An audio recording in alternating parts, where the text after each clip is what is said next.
करे ये निर्भर करेगा उस व्यक्ति की अपने इच्छा पर। तो इसका मतलब प्रत्येक व्यक्ति की इच्छा अलग अलग है, वह अलग अलग प्रकार की इच्छाओं का व्यक्त करेगा।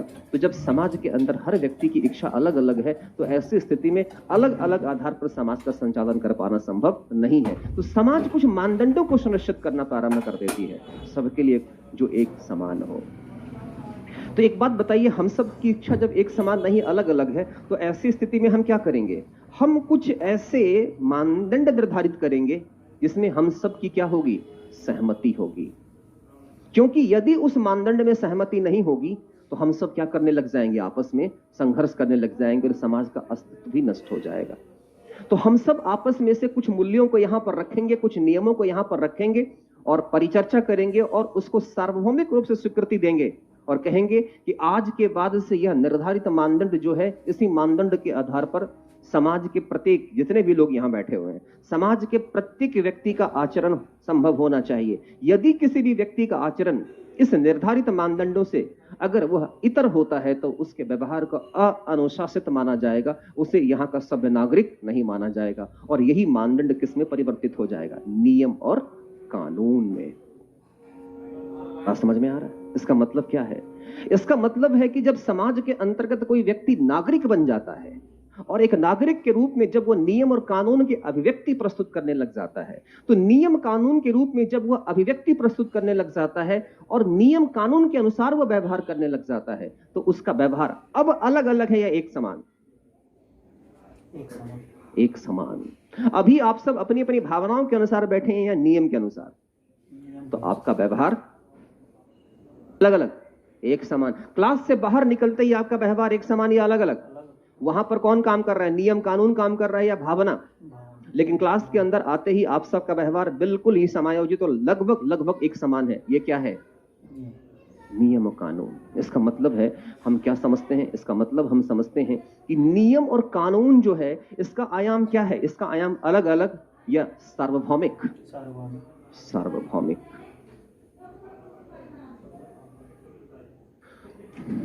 सार्वभौमिक। अब यहीं पर एक बात में रख लेने योग्य है, वो यह है कि जब हम कहते हैं सार्वभौमिक, सार्वभौमिक का अर्थ होता है संपूर्ण। लेकिन जब हम सार्वभौम शब्द का प्रयोग करते थे तो संपूर्ण ब्रह्मांड और सृष्टि से होता था। लेकिन सार्वभौमिक शब्द का प्रयोग भी वस्तुनिष्ठ नहीं होकर के वह क्या है? व्यक्तिनिष्ठ है, सब्जेक्टिव है। कैसे? इस क्लास के बारे में हम बात करेंगे तो कहेंगे कोई नियम जो इस क्लास पर सार्वभौमिक रूप से लागू होती है, तो सार्वभौमिक शब्द का मतलब सिर्फ इस क्लास से अभी हो जाएगा, इसका मतलब पूरी दुनिया से नहीं होगा। जब हम कहते हैं कोई नियम सार्वभौमिक रूप से इलाहाबाद में लागू होगा, तो इसका मतलब वह नियम सिर्फ इलाहाबाद में लागू होगा, लखनऊ पर लागू नहीं होगा।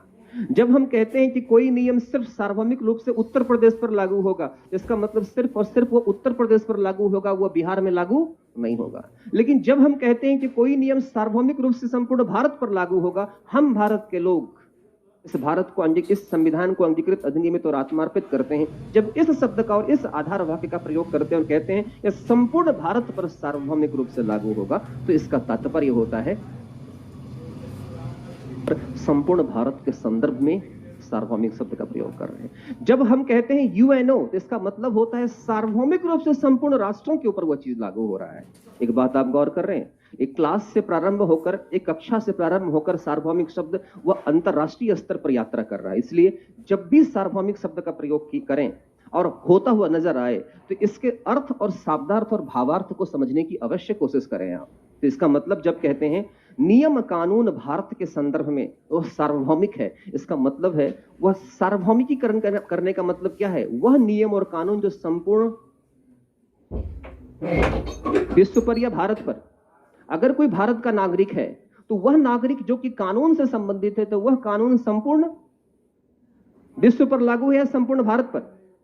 संपूर्ण भारत पर लागू है। इसका मतलब है कि जब हम नियम की बात करते हैं, कानून की बात करते हैं, अनुशासन की बात करते हैं, तो यहां पर सार्वभौमिक माना जाएगा। और यहां पर जो याद रखिएगा, जब हम कहेंगे भारतीय समाज, इसका मतलब होगा हम भारत के लोग से। इसका मतलब उत्तर प्रदेश, लखनऊ और बिहार की जनता से नहीं होगा, बिहार के समाज से नहीं होगा। हम किसी व्यक्तिगत समाज की बात नहीं कर रहे हैं। जब हम कहते हैं समाज, तो समाज का मतलब यहां पर भारतीय समाज से है। जब हम कहते हैं नागरिक, इसका मतलब संपूर्ण भारत के नागरिक से है।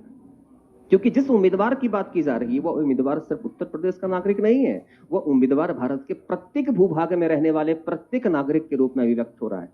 वह उत्तर, दक्षिण, पूर्व, पश्चिम जिस भी हिस्से में रहता है, चाहे मध्य में रहता हो, वो प्रत्येक हिस्से का वह क्या कर रहा है, अभिव्यक्ति प्रस्तुत कर रहा है। वो प्रत्येक हिस्से की अभिव्यक्ति को वहां पर सुनिश्चित कर रहा है। इसका मतलब क्या है? जब सार्वभौमिक कहते हैं, इसका मतलब हमने क्या जाना? भावनाएं अलग अलग हो सकती हैं, लेकिन जो कानून और नियम है वह क्या होता है? सार्वभौमिक। सार्वभौमिक का मतलब होता है सबके लिए एक समान, सबके लिए एक समान, राइट? ठीक है, सबके लिए एक समान। अब समझिएगा, जब हम कहते हैं कोई चीज सबके लिए एक समान है, तो दरअसल इसे ही कहा जाता है, वह क्या है? एक है। उसे कहते हैं इंग्लिश में रैशनल है, RATIONAL, रैशनल है। जब हम कहते हैं जो चीज सबके लिए एक समान है, वही चीज क्या है? रैशनल है, रैशनल है। इसका मतलब है, जब मैं ये कहता हूं कि एक नागरिक के रूप में अनुच्छेद 15, जब मैं कहता हूं अनुच्छेद 17, जब मैं कहता हूं अनुच्छेद 19, एक बात बताइए, प्रत्येक नागरिक के लिए एक समान या अलग अलग? एक समान या अलग अलग? एक समान। तो जो एक समान है, इसका मतलब वो क्या है? जरा समझिएगा, क्या है वो? क्या है इसका मतलब? जो सार्वभौमिक है वो क्या है? इसका मतलब संविधान के जितने प्रावधान हैं वो भावनात्मक है या तार्किक है? इसका मतलब जो तार्किक है वो सबके लिए अलग अलग है या एक समान है? क्लियर हो गया? जितने भी क्लास में छात्र छात्राएं बैठे हैं, ये नायक नायिकाएं बैठे हैं, ये जितने भी बैठे हैं, वह क्या भावनात्मक रूप से बैठे हैं या अपने आप में तार्किक रूप से? भावनात्मक और तार्किक दोनों रूप से बैठे हैं।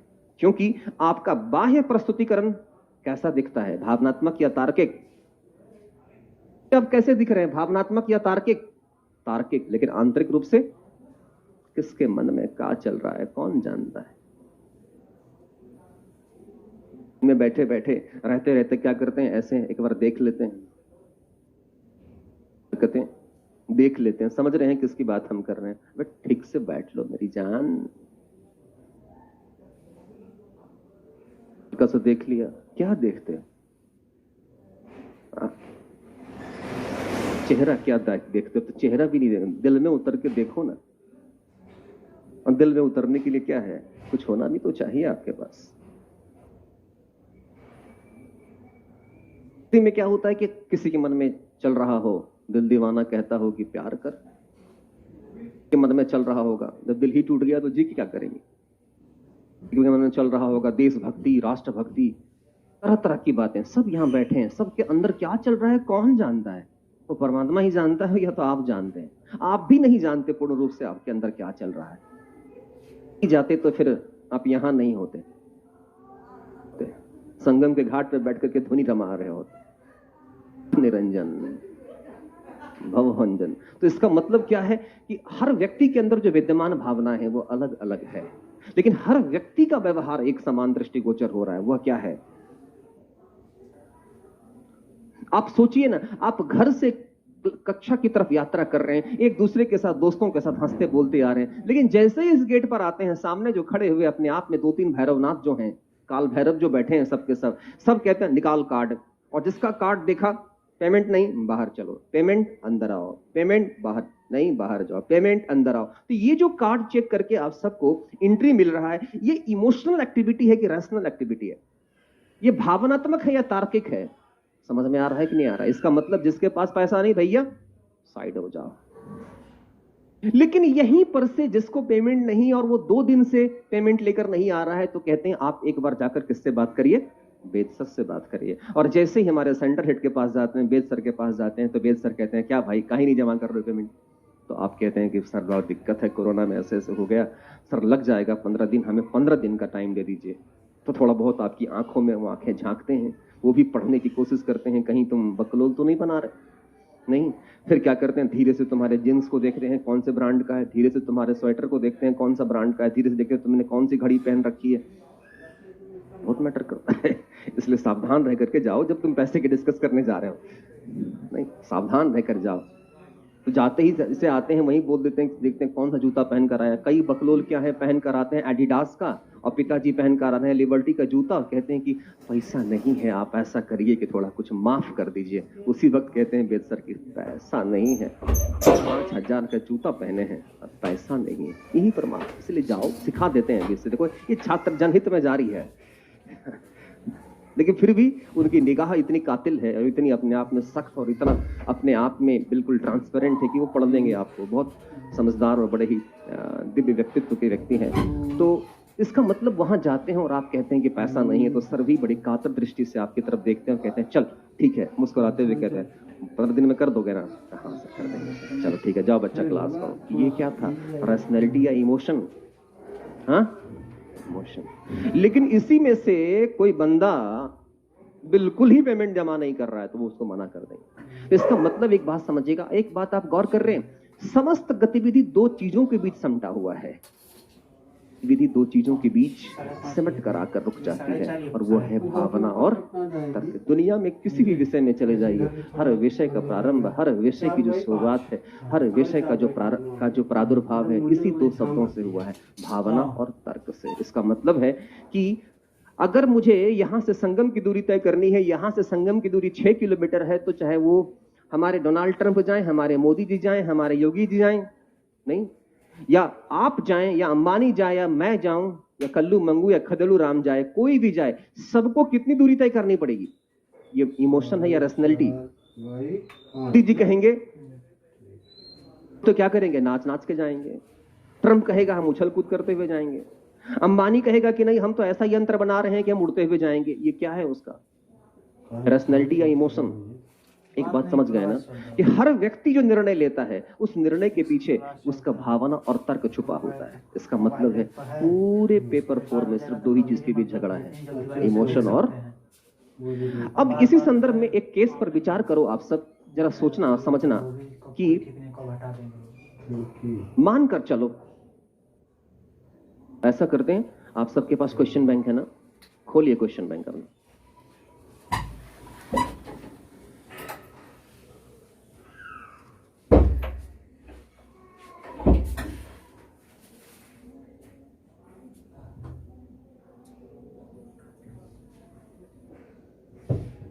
दो 2016 का क्वेश्चन बैंक खोलिएगा।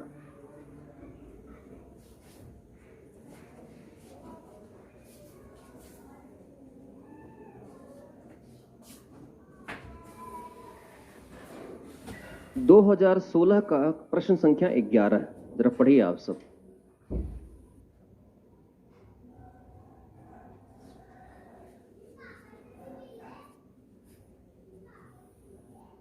था ना, आपको मैं आप सबसे निवेदन किया था ना कि अगर आप क्वेश्चन बैंक लेके नहीं आएंगे तो आप देखिएगा आपको समस्या होगी। से मैंने स्टार्ट कर दिया है, मैं आखिरी दिन तक क्वेश्चन बैंक को सिलेबस के साथ चलूंगा।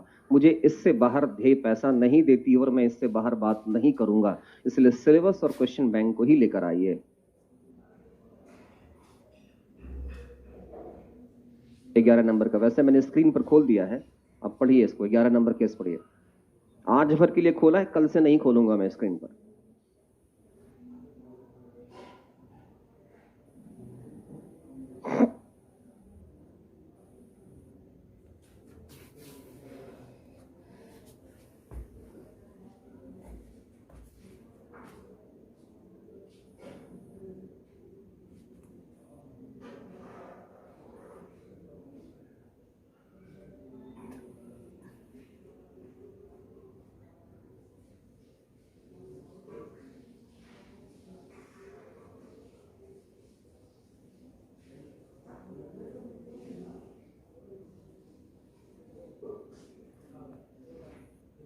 सबने पढ़ लिया इस केस को?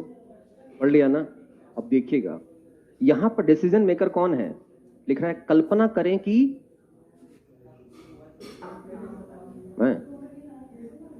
अरे कौन है? आप हैं। और आपसे पूछ रहा है इस केस का सॉल्यूशन क्या होगा। एक बात गौर कर रहे हैं, यहां पर भावना और तर्क के बीच में क्या है? द्वंद्व।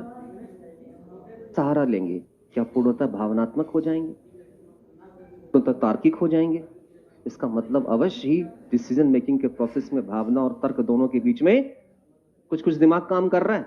हम किसकी तरफ बढ़ रहे हैं, एक बात गौर किया, सिर्फ मैंने कैंडिडेट शब्द को खोला है और आप केस स्टडी की तरफ बढ़ गए।